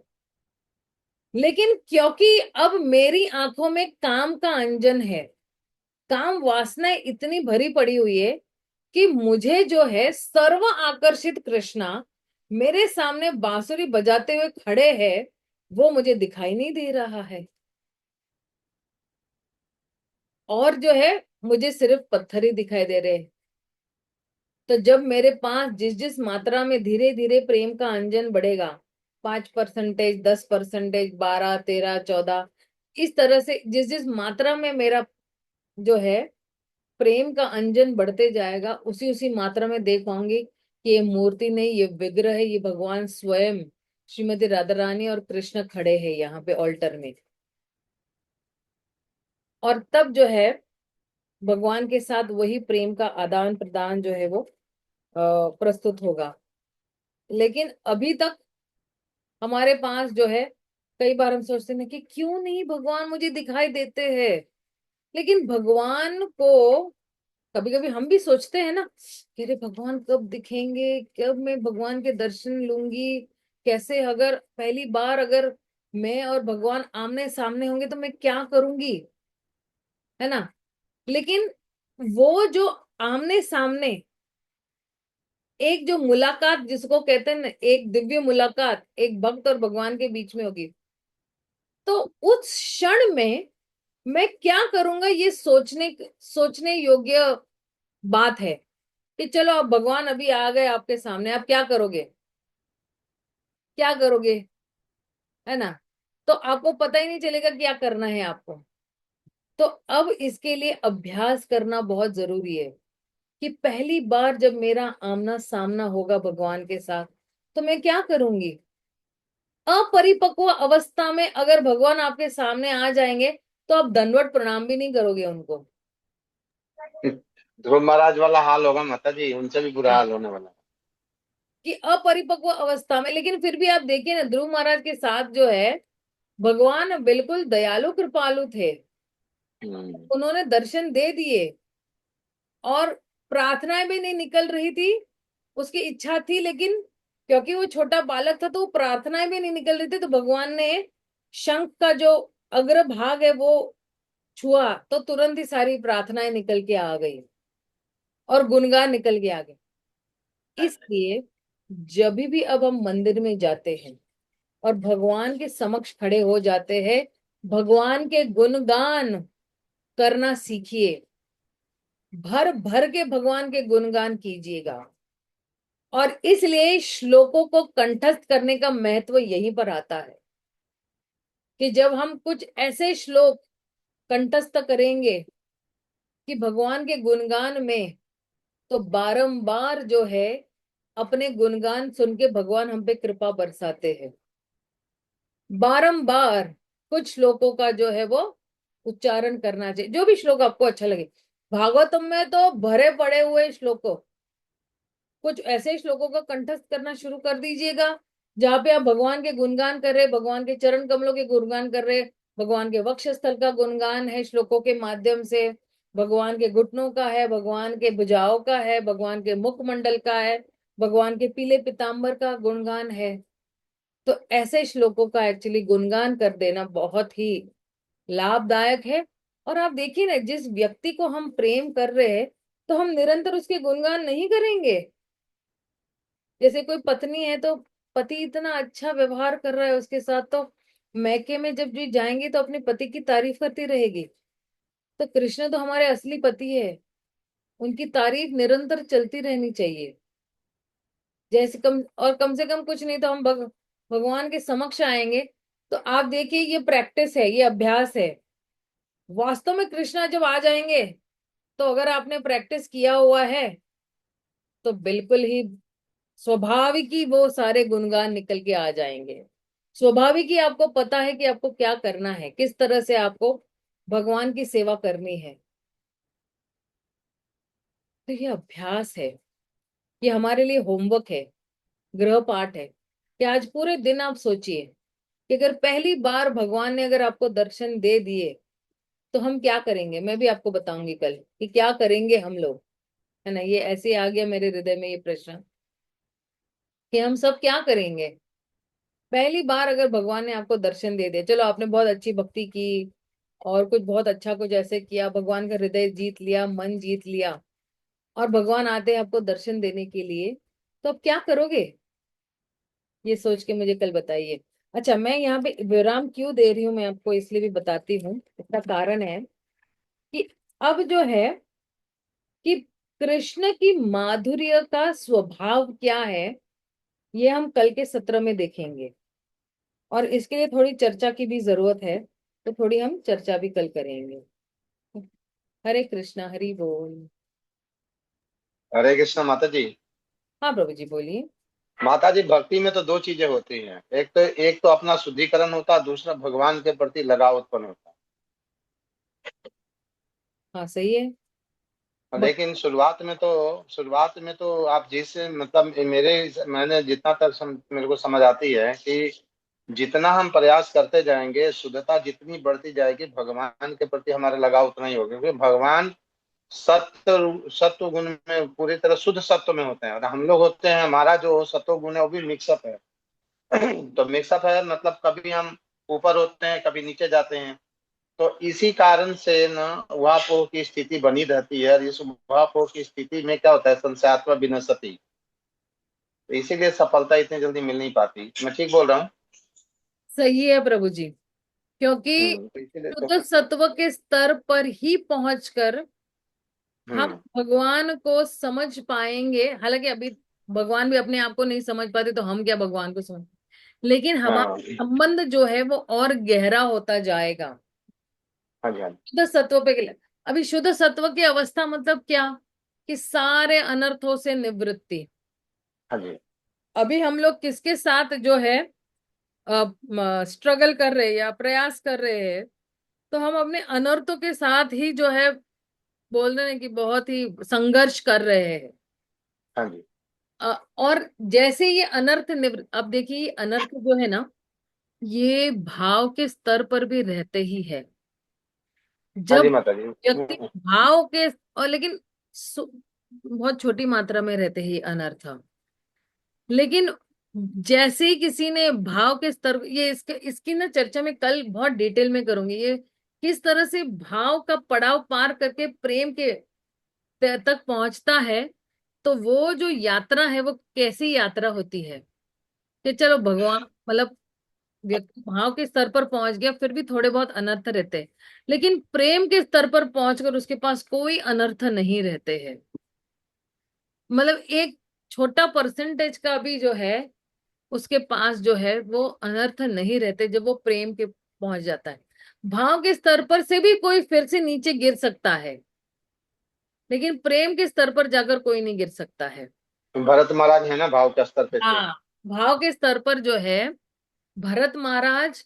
अच्छा, ये जो लीला है ना भरत महाराज की, हाँ ये जी माता जी। कि भगवान ने इसलिए ये लीला रची हुई है कि हम हाँ जैसे जी, हाँ जी। साधकों को शिक्षा एक मिले। कारण प्रस्तुत करने के लिए, कि हाँ अगर जी। भरत महाराज जैसे भरत महाराज भी जो सब कुछ छोड़ छाड़ कर जंगल में जाके वन में जाके तपस्या कर रहे थे, और फिर भी अगर वो गिर सकते तो फिर हम किस खेत की मूली है, हम्म। हमारी क्या स्थिति है, हम कैसे। हम तो चारों तरफ से गिरे अनर्थों से। हाँ, तो हम किस तरह से इसको ये कर पाएंगे। तो हमें सतर्क करने के लिए ये लीला रची गई है। हाँ जी। ये भगवान की योजना है कि भगवान अगर कुछ भी पूरे विश्व को कुछ संदेश देना चाहते हैं या कुछ कहना चाहते हैं, तो वो अपने शुद्ध भक्तों को ही जो है वो माध्यम बनाते हैं। शुद्ध हाँ भक्तों के माध्यम से ही वो हमें सिखाते हैं। तो जितनी भी आप देखो भागवत में जितनी भी लीलाएं हैं, ये एक्चुअली हमें सीख दे रही है कि हमें क्या नहीं करना चाहिए, हाँ जी, हाँ जी। किस तरह से जो है हमें ये वाला व्यवहार नहीं करना है, हाँ जी। अजामिल वाला व्यवहार नहीं करना है, या शिशुपाल वाला व्यवहार नहीं करना है, या दंतवक्र वाला, या रावण वाला, या कंस वाला दुर्वासा। व्यवहार, ये दुर्वासा का भी। व्यवहार हमें नहीं करना है। और हाँ जी, हाँ अच्छे व्यवहार में भी सर्वोच्च जी। व्यवहार क्या है वो भी हमें बता रहे हैं। तो ध्रुव हाँ जी, हाँ जी। महाराज, प्रहलाद महाराज, और फिर जो है गोपियों, अम्बरीश महाराज। अम्बरीश महाराज, तो हाँ युधिष्ठिर महाराज, या भीष्म देव के माध्यम से हमें बताने की कोशिश कर रहे। भीष्म देव के माध्यम से ये बताने की कोशिश कर रहे कि भीष्म देव जो है महाजन है, लेकिन हाँ फिर जी। भी भीष्म देव को जो है वो दंड मिला क्योंकि वो अधर्म की साइड में है। और भले आप भगवान के भक्त हो, आप महाजन हो, फिर भी अगर आप अधर्म की साइड पे हो तो भी आप जीत नहीं सकते हैं। ये एक्चुअली हमें सीख मिलती है। हाँ लेकिन जी, हाँ जी। अधर्म की हार होने के बावजूद भी भगवान फिर भी भीष्म देव के सामने समक्ष खड़े हो जाते हैं मृत्यु की शैया पे। मृत्यु के क्षण पर जब कृष्ण आते हैं भीष्म देव की बाणों की शैया के सामने, तो मृत्यु के समय में आप सोचिए कि अभी मेरा मृत्यु होने वाला है कुछ ही क्षणों में, और भगवान आ जाते हैं और प्रकट हो जाते हैं मेरे सामने। तो मृत्यु के समय में मेरे हृदय से क्या प्रार्थनाएं निकलेगी। भीष्म देव के हृदय से प्रार्थनाएं निकल निकल रही थी, क्योंकि उनका जो हृदय जो है भगवान के प्रेम से ओतप्रोत था। अब वो हाँ प्रेम जी, छलकेगा बाहर जब वो शरीर छोड़ रहे हैं। और उस तात्पर्य हाँ में जी। लिखा हुआ है, क्योंकि अभी आप लोग सब भक्ति वैभव के छात्र हो, तो आपको पता है कि भीष्म देव की गति जो है, वहां पे उनकी गति जो है किसी वैकुंठ धाम में हुई है, जहां पे भगवान पार्थ सारथी रूप में है। हाँ जी, हाँ जी। तो ये सब जो भागवतम है ना, ये सब हम शिक्षण ले रहे हैं। हमें क्या क्या हम लेसन्स, लेसन्स को क्या कहते हैं हिंदी में, क्या क्या शिक्षा, शिक्षा। शिक्षाएं लेते हैं हम इस लीला के माध्यम से। चाहे हाँ हम जी, कोई भी लीला उठा ले, ठीक है, चाहे जो है शकतासुर की लीला है, या पूतना की भगवान ने जब लीला की तो उससे क्या सीख हाँ जी। सकते हैं, या तृणावर्ता बोलो, या अघासुर बोलो, या फिर हाँ जो जी, है भगवान ने जब ये अश्वत्थामा को क्षमा भी किया। अश्वत्थामा ने तो वध करना चाहा था पांडवों का हाँ जी। सबसे आखिरी जो वंश बचा है, परीक्षित महाराज। परीक्षित महाराज, उसका वध ब्रह्मास्त्र छोड़कर वध करना चाहा। लेकिन आप देखिए पांडवों का पांडवों की जो उदारता उसको कहते हैं कि हाँ जी, अश्वत्थामा ने उनके पांचों पुत्रों को भी वध कर दिया था। द्रौपदी हाँ के जी। पांचों पुत्रों को वध कर दिया था। फिर भी द्रौपदी क्षमा करने के लिए तैयार है। क्यों? क्योंकि कहती पहले तो वो ब्राह्मण पुत्र है, और ब्राह्मण पुत्र होने की वजह से हम क्षत्रिय है, तो क्षत्रिय ब्राह्मण का वध गुरुपुत्र, नहीं करना चाहिए, क्योंकि ब्राह्मण की पोजीशन जो है या स्तर जो है वो गुरु की। क्षत्रिय से, ये कुर गुरु है। अब क्योंकि मैं भी एक माँ हूं, और मैं एक माँ की विडंबना समझ सकती कि अगर हम अश्वत्थामा का वध कर देंगे तो उनकी माँ को कैसा महसूस होगा। ये एक हाँ, उनके वैष्णव का पति की डेथ हो हृदय चुकी सोच थी। सकता है, ये एक हाँ जी, हाँ वैष्णव का ही हृदय सोच सकता है कि ये विडंबना उसको भी वैसी सहन करनी पड़ती। तो मैं नहीं चाहती हूँ कि हमारी कुल गुरु माता को भी वही विडंबना सहन करनी पड़े, तो क्षमा हाँ कर जी। देते हैं। और किस तरह से क्षमा, और आप देखिए भगवान जो है अपने भक्तों की परीक्षा भी ले रहे थे, अर्जुन की भी परीक्षा हाँ। ले रहे थे, और पांडवों की भी, पूरे पांडवों की परीक्षा ले रहे थे कि आप इस स्थिति में क्या करोगे। तो जो जिसका स्वभाव है ना वो स्वभाव छोड़ नहीं सकता है। तो हाँ जी, हाँ पांडवों जी, का स्वभाव जो है क्षमाशील स्वभाव था, हाँ जी। तो उन्होंने जो है क्षमा कर दिया, और बचपन से क्षमा करते आ रहे हैं। दुर्योधन ये तो को, है। धृतराष्ट्र को, दुशासन को, हर किसी को तो वो जो व्यक्ति का स्वभाव है वो छोड़ नहीं सकता है, कितना भी हाहाकार मच। और ये युद्ध भी जो है, ये उनकी मर्जी से युद्ध नहीं हुआ है, ये कृष्ण की मर्जी से युद्ध हुआ है। कृष्ण ये स्थापित कर, कृष्ण किसको स्थापित करना चाहता है विश्व राजा के रूप में? युधिष्ठिर महाराज को। हाँ जी, क्योंकि वो वहां पे तात्पर्य में लिखा है, धर्म के प्रतीक है ना। हाँ युधिष्ठिर महाराज धर्म के प्रतीक है, और धर्म की स्थापना करनी है, ये भगवान की इच्छा थी हाँ कि जी, नहीं, मैं चाहता हूं कि युधिष्ठिर महाराज जो है राजा बने, ताकि जो मेरी प्रजा है, जो कृष्ण के कल्याण हो। जितने भक्त है, वो उनपे अच्छी तरह से जो है देखभाल हो। क्योंकि हाँ केवल जी, भगवान पांडवों के बारे में नहीं सोचे थे, पूरे विश्व की जीवात्माओं के बारे में सोच रहे थे उस हाँ वक्त। जी, तो बहुत सारी जो है, अगर हम भागवतम पढ़ते हैं तो हमें पता चलता है कि भगवान और भगवान के भक्तों के बीच में जो प्रेम का आदान प्रदान है, किस तरह से हो रहा है। और तब भागवतम पढ़ने के बाद अगर हम चैतन्य चरितामृत पे आते हैं, तो वो सारे व्यवहार जो भगवान और भक्त के बीच में हो रही है, जो भगवान की भक्त वत्सलता है, जो भगवान की दीन अनुकंपा है भक्तों पे, जो भगवान के भावग्रही जनार्दन है, जैसे भगवान भक्तों का भाव ग्रहण कर रहे हैं, ये बिल्कुल चैतन्य चरितामृत में समझ में आ जाता है हमको। और बिल्कुल स्पष्ट रूप से पता चलता है कि ये राधा कृष्ण की जो लीला है, कोई साधारण सी लीलाएं नहीं है ये लीलाएं जो है, ये बिल्कुल शुद्ध लीलाएं है। इसमें लेश मात्र की काम वासना नहीं है, या कुछ लेने की भावना नहीं है इसके अंदर, एक 0.0% की भी लेने की भावना नहीं है। ये इतनी शुद्ध लीलाएं है। तब हम भगवान से ईर्ष्या नहीं करेंगे, हम उन्हीं लीलाओं का आस्वादन करके, जैसे अभी वो तात्पर्य में आया हुआ था ना, कि पूरे संसार का दुर्भाग्य दूर हो जाता है जब हम इन लीलाओं का स्मरण हम करते हैं या सुनते हैं। तो हमारा भी जो दुर्भाग्य है, मेरे मेरे भाग्य में जो कुछ भी दूषित था, या कुछ भी मेरे साथ अगर होने वाला था, मेरे दुर्भाग्य होने वाला था, वो भी मिट जाता है जब हम इन लीलाओं का श्रवण और स्मरण जब करते हैं। तो हाँ जी। उस व्यक्ति के जितने भी कहते हैं ना, इसलिए भगवान का नाम हरि है ना, सब कुछ हर लेते हैं, तो मेरा दुर्भाग्य भी हर लेंगे। सब अनर्थ कहते हैं ना माता जी, सब अनर्थ हरे, प्रेम दिया हरे मन। हाँ right right right right right. तो जितने भी अनर्थ है वो सारा कुछ हर लेंगे, भगवान का नाम है हरि, तो मेरा दुर्भाग्य भी हर लेंगे। और मेरा सौभाग्य क्या होगा? मेरा सौभाग्य जी, यही होगा कि मैं राधा कृष्ण की दासी हूं, और मैं दासी के रूप में उनकी सेवा करूंगी। यही मेरा एक्चुअली क्या है, मेरी स्थिति है। आध्यात्मिक जगत में भी यही मेरी स्थिति होगी। तो जब हाँ जी, आध्यात्म, अब अच्छा ये सब हम लोग क्यों चर्चा कर रहे हैं पता है? कि चलो हम में से कोई, चलो आध्यात्मिक जगत में अगर पहुंच भी जाता है, तो हम राधा कृष्ण की ये सब लीला देख के ईर्ष्या नहीं करेंगे, हम आस्वादन करेंगे।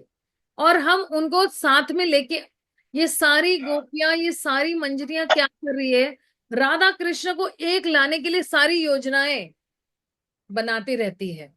कि किस तरह हाँ जी, से हाँ जी, राधा और कृष्ण को एक करेंगे, किस तरह से दोनों को प्रेम में वृद्धि आएगी। वो हाँ जी, जी ही रहे हैं राधा कृष्ण के लिए, राधा कृष्ण को प्रसन्न करने के लिए ही उनका अस्तित्व बना है। हाँ जी, और इसलिए जो है, हम जब आध्यात्मिक जगत में पहुंचेंगे तो हम भगवान से ईर्ष्या नहीं करेंगे। तो यहाँ पे जो हमारा अभ्यास है, ये इतना परफेक्ट होना चाहिए कि हम जो है वहां पे जाके कोई चूक न करें, क्योंकि वहां पे चूक करेंगे तो वापस यहाँ पे आना पड़ेगा।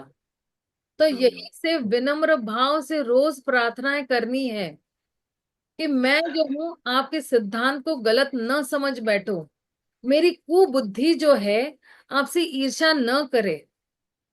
क्योंकि हम जो है मान लेना है हमें कि हम भगवान की तटस्थ शक्ति है। हाँ हम जी, बहुत बार बोलते हैं, अभी विवाद हो जाएगा लेकिन मैं बता रही हूँ कि एक्चुअली हम भगवान की तटस्थ शक्ति है, हम भगवान की अंतरंगा शक्ति भी नहीं है और बहिरंगा शक्ति भी नहीं है, हम तटस्थ शक्ति है। कई बार बोलते हैं ना, हम ऊपर से आए हैं, वही हमारा घर है और हमें ऊपर जाना है। पहली बात, अगर हम ऊपर होते तो हम यहाँ पे नीचे नहीं आते, है ना। पुनर्जन्म न विद्यते।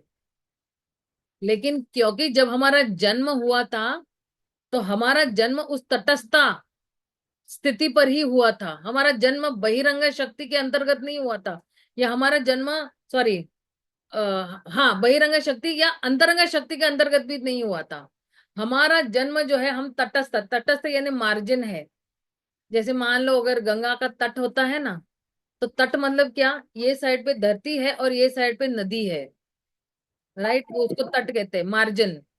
तो बॉर्डर लाइन जिसको कहते हैं, मेरा जन्म उस बॉर्डर लाइन पे हुआ है। अब मेरे हाथ में है कि मैं अंतरंग शक्ति का सहारा लेके भगवत धाम जाऊं, या बहिरंग शक्ति लेके और नीचे नर्क लोकों में जाऊं। ये मेरे हाथ में है, और इसलिए मैं तटस्थ शक्ति हूं भगवान की।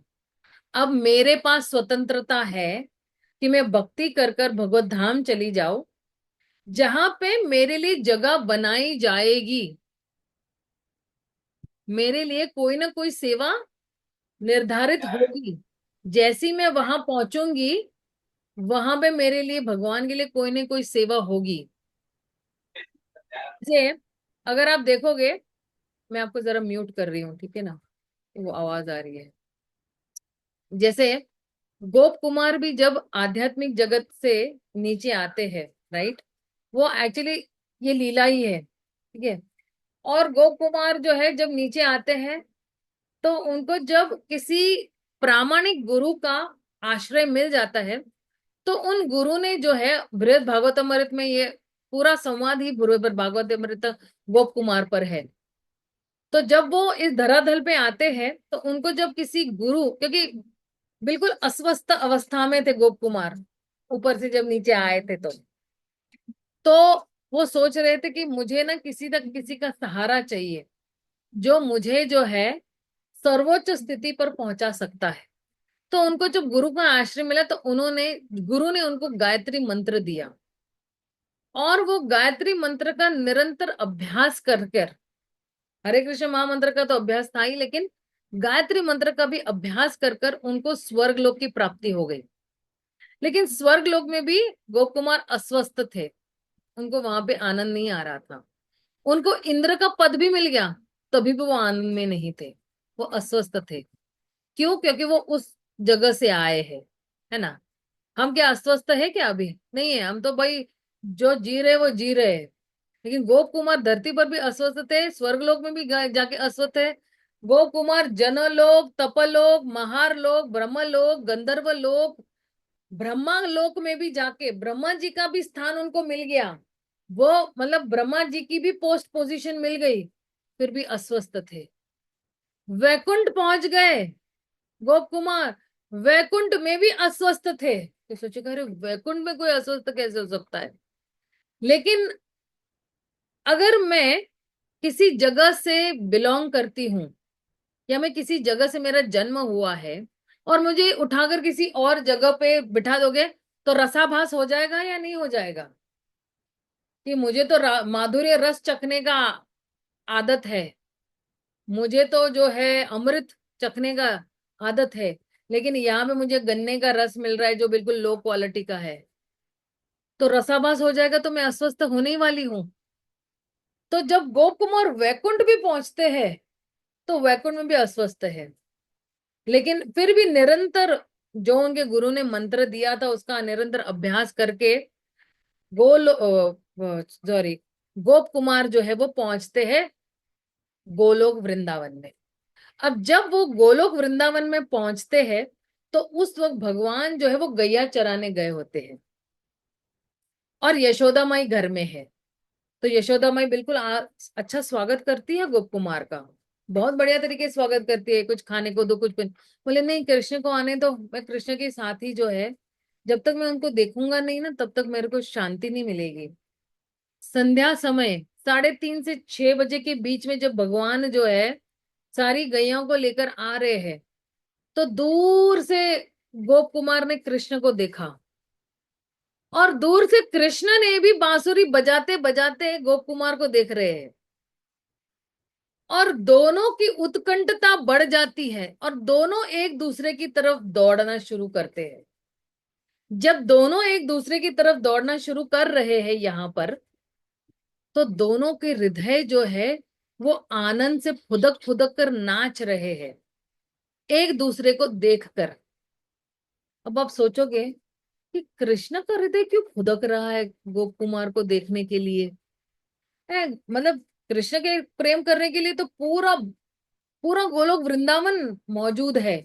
तो एक व्यक्ति का प्रेम नहीं मिला या एक व्यक्ति नहीं है तो क्या फर्क पड़ जाता है इतने करोड़ों लोगों में। लेकिन कृष्ण का ये स्वभाव है, उसको हर जीवात्मा का प्रेम चाहिए। तो जब एक भी जीवात्मा का वहां से प्रेम नहीं मिलता है तो भगवान अस्वस्थ रहते हैं। जैसे गोप कुमार अस्वस्थ थे उसी प्रकार भगवान भी अपने भक्तों के लिए अस्वस्थ रहते हैं। तो भगवान भी अस्वस्थ थे और जैसे ही दोनों का मिलन हो रहा है दोनों के आंखों से दर्द दर्द दर्द आंसू अश्रु धारा हो रही है। मैं बोलते हुए मुझे कांटे आ रहे हैं। तो अश्रु धारा हो रही है और दोनों जोर जोर से एक दूसरे को आलिंगन करके रो रहे हैं, इसका कसके पकड़ा हुआ है और आलिंगन एक दूसरे को कर रहे हैं। और कृष्ण जो है गोप कुमार को थप्पड़ मारते हैं कि तुमने इतना विलंब क्यों लगाया यहाँ आने में, मैं कितना व्याकुल हो रहा था तुम्हारे बगैर, आपके लिए मैं कितना व्याकुल था यहाँ पे, मैं जो हूं अस्वस्थ अवस्था में ही जी रहा था। अब आप सोचिए कि धरती पर चलो 100 वर्ष, लेकिन काल काल का प्रभाव देखो। आप जैसे जैसे ऊपर के लोकों में जाते हैं ना तो उस वैसे वैसा है ना वो समय जो है वो विस्तार होते रह रहा है। और जो है इतना विलंब इतना विलंब हो रहा था गोप कुमार की तरफ से कि कृष्ण व्याकुल हो रहे वहां पे। तो कृष्ण भी रो रहे थे गोप कुमार के बगैर। और क्योंकि हम जो जीवात्माएं हैं वो भगवान के अंश है, तो भगवान भी जो है मेरे बगैर रो रहे हैं वहां पे और बांसुरी बजा बजा के मुझे पुकार रहे हैं, लेकिन मैं उनकी बांसुरी सुन नहीं पा रही हूं क्योंकि मेरे पास जो है इतना बड़ा आवरण है, 3 गुणों का आवरण, मेरे अनर्थों का आवरण, और मैं एक जीवात्मा उन आवरणों के नीचे दब गई हूं तो मुझे सुनाई नहीं दे रहा है। तो ये आवरण धीरे धीरे कैसे ब्रेक हो जाएंगे, ये आवरण कैसे टूटेंगे, जब हरे कृष्ण महामंत्र का उच्चारण होगा तब ये आवरण टूटते जाएंगे। और धीरे धीरे यही आवाज जब भगवान के श्री चरणों तक पहुंचेगी तब मेरा रास्ता जो है वो खुल जाएगा। तब मुझे ये भूलोक, जनलोक, तपलोक, स्वर्गलोक, महारलोक, ब्रह्मलोक ये सब पार नहीं करना पड़ेगा, मैं सीधा यहां से गोलोक चली जाऊंगी। मुझे कुछ भी पार नहीं करना पड़ेगा, सीधा मेरी आत्मा जो है भगवान के श्री चरणों तक पहुंच जाएगी। अब आप सोचे जब गोप कुमार वहां पे पहुंचे थे तो गोप कुमार की एक कहते हैं ना वेकेंसी होती है वहां पे। एक जगह निर्धारित थी कि ये कृष्ण का ग्वाल बाल है और ये रोज कृष्ण के साथ इस तरह से आदान प्रदान करता है। लेकिन हमारे पास वहां पे कोई जगह नहीं है, क्योंकि हम तटस्थ शक्ति है भगवान की। हमें जगह बनानी पड़ेगी। हमें किसी न किसी मंजरी या सखी या प्रिय नर्मस मंजरी का सहारा लेना ही पड़ेगा, और फिर वहां से नए सिरे से सेवा शुरू करनी पड़ेगी वहां पहुंचकर। तो हमें ये नहीं समझना चाहिए कि हाँ मैं तो गोलोक की ही हूँ, मैं वापस वहीं जाना जाऊंगी, नहीं। हम एक्चुअली तटस्थ शक्ति है, और ये हमारे दिमाग में फिट कर लेना चाहिए कि हमें कितनी मेहनत करनी पड़ेगी कि अगर मैं भगवान की तटस्थ शक्ति हूँ और मुझे उस आध्यात्मिक जगत के बारे में कुछ भी नहीं पता है। गोप कुमार ने तो आध्यात्मिक जगत का चस्का लेकर आए थे, तो उनको पता है कि उनको वहां जाना है, तो उनकी उत्कंठता तीव्र होती है। और जिस जिस प्रकार में वो अस्वस्थ अवस्था में है, तो ये बिल्कुल प्रतीत है कि अगर कोई आध्यात्मिक जगत से आता है तो उसको भौतिक जगत में अस्वस्थता महसूस होती है। उसको सब कुछ फीका लगता है कृष्ण के बगैर। हर रंग, हर स्वाद, हर रस फीका लग रहा है उसको यहाँ पर, क्योंकि उसने उच्च उच्च रस का स्वाद किया हुआ है। तो क्या हमारे साथ ऐसा है? ये हमें अपने आप को प्रश्न करना चाहिए। अगर कोई कहता है ना कि हम आध्यात्मिक जगत से आते, तो वो हमें सांत्वन देने के लिए या हमें प्रोत्साहन देने के लिए या हमें थोड़ा प्रेरणा देने के लिए कि हाँ हम वहां से आए हैं। लेकिन सत्य थोड़ा कड़वा है, और मैंने थोड़ा कड़वा तरीके से बोल दिया तो मुझे प्लीज क्षमा कर दीजिएगा कि थोड़ा कड़वा। लेकिन कभी कभी कड़वे वचन जब हृदय को छू जाते हैं, तो फिर हमें पता चलता है कि अरे हमें कितनी मेहनत करनी है। हमें 24 घंटे मेहनत करनी है यहाँ पर। 24 घंटे, 1 घंटा नहीं, 2 घंटा नहीं, हमें 24 घंटे जब मैं मेहनत करूंगा तब मैं भगवत धाम जा पाऊंगा। 24 घंटे निरंतर कृष्ण के हित के बारे में सोचूंगा या सोचूंगी, तब जाके मैं भगवत धाम पहुंच पाऊंगा। वरना मेरी कोई होप नहीं है या आशा नहीं है कि मैं भगवत धाम पहुंच पाऊंगा। हम सबका लक्ष्य एक ही है, भगवत धाम पहुंचना। लेकिन वहां भी जाके करना क्या है? यहीं से प्रैक्टिस शुरू होती कि यहाँ पे निरंतर 24 घंटे हम भगवान की सेवा करेंगे। भगवान ने जैसा भगवत गीता में कहा है वैसा हम करेंगे, तो हम भगवान को आसानी से प्रसन्न कर पाएंगे। सॉरी, थोड़ा जरा ज्यादा हो गया, और धन्यवाद माता जी, बहुत अच्छा समझाया आपने। ज्यादा ही पहुंच बहुत गई, बहुत लेकिन धन्यवाद। ये बहुत जरूरी था नहीं कि हमें कहाँ नहीं, जाना है, ठीक। उस जगह पर अगर हमें। और नहीं, देखिए दयालु पुरुष प्रभु, ये मैं सिर्फ आपको ही नहीं बता रही, मैं एक्चुअली अपने आप को भी समझाते रहती हूँ कि अगर मैं थोड़ा भी टाइम वेस्ट करती हूँ इधर उधर, क्योंकि हम जब एक स्तर पे पहुंच जाते हैं तो हमें बार बार हमें प्रश्न करना चाहिए, क्या मैं कृष्ण की सेवा कर रही हूँ या माया की सेवा कर रही हूँ? क्या मैं कृष्ण की सेवा कर रही हूँ, माया की सेवा कर रही हूँ? तो अगर माया की सेवा, तो तुरंत हमें वहां पे अपने आप को रोक लेना चाहिए, और ऐसा हमारी योजना ऐसी बननी चाहिए। क्योंकि हमारी दिनचर्या ही हम लोग इस तरह से प्लान करेंगे कि मालाएं करेंगे, प्रवचन मतलब किताबें पढ़ेंगे, प्रवचन देंगे, भगवान की विग्रह सेवा करेंगे, घर में विग्रह है उनकी सेवा करेंगे, भगवान के लिए भोग बनाएंगे, और वो सेवा करते करते हमारा पोषण हो रहा है। जो शरीर और आत्मा को एक रखने के लिए जो कुछ भी जरूरी है, भगवान की सेवा करते करते ही वो मतलब संभल जा रहा है। It is taken care of, है ना। हमें कुछ अलग सा प्रयास नहीं करना पड़ रहा है अपने शरीर को पालन पोषण करने के लिए। अगर हर एक्टिविटी हम सोच रहे हैं कि मैं ये भगवान की प्रसन्नता के लिए कर रहा हूं, तो हम कृष्णमयी बन जाते हैं। क्योंकि अगर मैं स्नान कर रहा हूं, मैं भगवान के लिए स्नान कर रहा हूँ, क्योंकि मुझे भगवान के शिव विग्रह की सेवा करनी है, उनको नहलाना है, धुलाना है, उनको फूल चढ़ाना है, चंदन चढ़ाना है, तुलसी चढ़ानी है, तो मुझे स्नान करना ही पड़ेगा। शरीर को साफ करना है, तो फिर मुझे मल मूत्र त्याग देना है, क्योंकि भगवान को स्वच्छता पसंद है। या दांतों को साफ करना है, क्योंकि बासी मुंह से मैं भगवान को किस तरह से जो है जाऊंगी। अगर प्राइम मिनिस्टर ऑफ इंडिया को मिलने जाएंगे, बिना नहाए धोए जाएंगे, बिना ब्रश किए जाएंगे, कैसा लगेगा?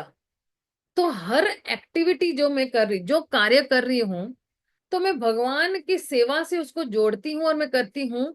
तो फिर मैं कृष्णमयी बन जाती हूँ कि हाँ नहीं, मुझे भगवान के लिए स्वच्छ रहना है, मुझे भगवान के लिए मेरा घर स्वच्छ रखना है। अभी तो फिलहाल स्वच्छ नहीं है क्योंकि काम चल रहा है, बिल्कुल बिखरा पड़ा हुआ है सारा घर। तो लेकिन जितना हो सके जो है, हमें हर चीज को जो है, हमारी चेतना को भी स्वच्छ किस तरह से रखेंगे कि हम बाहर से फेसबुक ट्विटर इसे दूषित नहीं कर रहे हैं, या कोई बिलबोर्ड देखकर हम इसको चेतना को दूषित नहीं करें। क्योंकि चेतना कैसे खराब होती है, ये इंद्रियों के माध्यम से खराब हो जाती है हमारी चेतना। तो वो भी हमें बहुत सतर्क रहना चाहिए कि मैं क्या देख रही हूँ, फेसबुक पे यूट्यूब पे मैं क्या स्क्रॉल कर रही हूँ, वो भी बहुत मायने रखता है। एक बार मुझे याद है, हिज ग्रेस राधेश्याम प्रभु जी जो है, वो बता रहे थे कि वो फ्लाइट में बैठे थे और उन्होंने ऐसी कोई, जैसे हालांकि वो ऐसे सब देखने वाले नहीं तो, लेकिन कुछ मैगजीन का उन्होंने कवर बड़ा दिलचस्प लगा, उस पे कोई किसी साधु पुरुष की फोटो थी, लेकिन ऐसे उन्होंने खोला और किसी नग्न स्त्री का फोटो वहां पे था, तो उन्होंने तुरंत ही वो मैगजीन को उछाल कर फेंक दिया। उन्होंने उस मैगजीन को उठाया भी नहीं, फिर वो जो एयर होस्टेस थी उसने उठाया और रख दिया, बातें लगे, लेकिन उन्होंने उसको छुआ तक नहीं। यहाँ यहाँ तक का ये जो है, मतलब कहते हैं ना कि त्याग, या उसको जो है बिल्कुल देखना ही नहीं है, यहाँ तक का हमारा लेवल पहुंचना चाहिए। ठीक है ना दयाल पुरुष प्रभु, तो हम यही विराम देते हैं। शिला प्रभुपाद की धन्यवाद जय। माता जी। गौर भक्त जिंदगी जय। हरे कृष्णा हरे